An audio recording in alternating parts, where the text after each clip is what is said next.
തുലാവർഷം തകർത്ത് തന്നെ പെയ്യുകയാണ്, ഒരു സംശയവുമില്ല. പലയിടത്തും വിവിധ തരത്തിലുള്ള പ്രശ്നങ്ങളൊക്കെ ഉണ്ടായിട്ടുണ്ട്.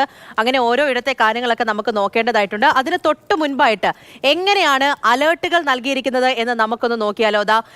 ഈ കാണുന്നത് പോലെയാണ് പ്രധാനമായിട്ടും കേരളത്തിൽ അലേർട്ടുകൾ നൽകിയിരിക്കുന്നത്. ഇപ്പോൾ യെല്ലോ അലേർട്ടാണ് ഈ നിമിഷം വരെ കൊടുത്തിരിക്കുന്നത്. യെല്ലോ അലേർട്ടാണ്. കഴിഞ്ഞ ദിവസമൊക്കെ മധ്യ തെക്കൻ കേരളത്തിലാണ് എന്ന് പറയുമെങ്കിലും ഇപ്പോൾ അങ്ങനെയല്ല. 3 മേഖലകളിലായിട്ടും മഴ കനക്കുകയാണ്. എവിടേക്കാണ് അലേർട്ടുകൾ നൽകിയിരിക്കുന്നത് എന്ന് നമുക്കൊന്ന് നോക്കാം. ഈ കാണുന്നത് പോലെ തന്നെ പത്തനംതിട്ട, കോട്ടയം, എറണാകുളം, ഇടുക്കി, തൃശൂർ, പാലക്കാട്, മലപ്പുറം, കോഴിക്കോട്, വയനാട് ഇത്രയും ജില്ലകളിലാണ് യെല്ലോ അലേർട്ട് നൽകിയിരിക്കുന്നത്. ഒരിക്കൽ കൂടി പറയാം. പത്തനംതിട്ട, കോട്ടയം, എറണാകുളം, ഇടുക്കി, തൃശൂർ, പാലക്കാട്, മലപ്പുറം, കോഴിക്കോട്, വയനാട് ഇത്രയും ജില്ലകളിലാണ് യെല്ലോ അലേർട്ട് നൽകിയിരിക്കുന്നത്. കഴിഞ്ഞ ദിവസമൊക്കെ ഓറഞ്ച് അലേർട്ട് നൽകിയിട്ടുണ്ടായിരുന്നു. നമ്മൾ ഇപ്പോൾ പറയുമ്പോൾ യെല്ലോ അലേർട്ടാണ്. പക്ഷേ അലേർട്ടുകൾ മാറി മറിയാനുള്ള എല്ലാ സാധ്യതയുമുണ്ട്. കാരണം അതിശക്തമായ മഴ ലഭിച്ചുകൊണ്ടിരിക്കുകയാണ് പലയിടങ്ങളിലും. പുതിയ അറിയിപ്പ് വരുമ്പോഴത്തേക്കും, അലേർട്ട് വരുമ്പോഴത്തേക്കും അതിൽ കാര്യമായ മാറ്റമുണ്ടാകും.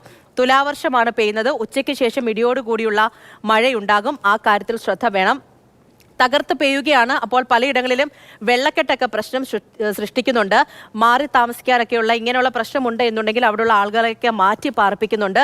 അപ്പോൾ എന്ത് തരത്തിലുള്ള അറിയിപ്പുകൾ വന്നാലും അത് കൃത്യമായി ശ്രദ്ധിക്കുക തന്നെ വേണം. പ്രത്യേകിച്ച് ഈ മലയോര മേഖലയിലൊക്കെ ഉള്ളവർ നല്ല രീതിയിലുള്ള ജാഗ്രത പാലിക്കുക വേണം. അങ്ങോട്ടേക്കുള്ള യാത്രയൊക്കെ ഒഴിവാക്കണം. മഴക്കെടുതികളൊക്കെ ഉണ്ടാകാനുള്ള സാധ്യതയുണ്ട്.